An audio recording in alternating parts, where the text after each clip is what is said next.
255 বছরের ঐতিহ্যবাহী গাজীপুরের জামাই মেলা। গাজীপুরের কালীগঞ্জ উপজেলার বিলিরাইল এলাকায় পৌষ সংক্রান্তি উপলক্ষে বসে ঐতিহ্যবাহী জামাই মেলা, যা স্থানীয়দের কাছে পরিচিত মাছের মেলা নামেও। বহু বছর ধরে চলে আসা এই মেলা এখন শুধু বেচাকেনার জায়গা নয়, বরং একটি সামাজিক ও সাংস্কৃতিক ঐতিহ্যের প্রতীক।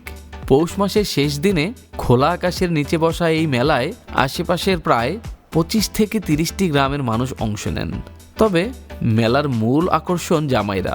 প্রচলিত রীতি অনুযায়ী জামাইরা শ্বশুরবাড়িতে যাওয়ার আগে এখান থেকে বড় ও দামি মাছ কিনে নেন। স্থানীয় বিশ্বাস অনুযায়ী বড় মাছ না নিলে নাকি শ্বশুরবাড়িতে ঠিকমতো আপ্যায়ন হয় না। মেলায় দেখা গেছে এবছরও কাতলা, বোয়াল, বাইম, ভেটকি, চিংড়ি ও সামুদ্রিক শাপলাপাতা মাছ।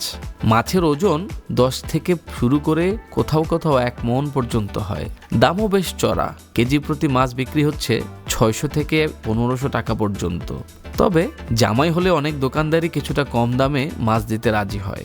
মাছের পাশাপাশি মেলা রয়েছে বড় আকৃতির বালিশ মিষ্টি, যাকে অনেকেই বলেন জামাই মিষ্টি। এক একটি মিষ্টির ওজন 2 থেকে 4 কেজি পর্যন্ত। এছাড়া গ্রামীণ খাবার, খেলনা, কাঠের আসবাব, ফুল, এমনকি বিশাল আকৃতির মূলাও মেলার প্রধান আকর্ষণ। স্থানীয়দের সঙ্গে কথা বলে জানা গেছে, এই মেলার মূল উদ্দেশ্য ছিল জামাই শ্বশুরের সম্পর্ক আরও মজবুত করা।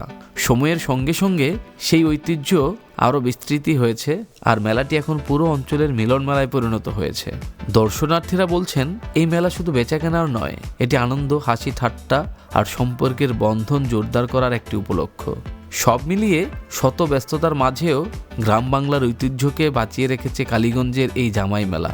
স্থানীয়দের প্রত্যাশা, আগামী দিনে এই মেলা আরও বড় হবে এবং জাতীয় পর্যায়ে পরিচিতি পাবে।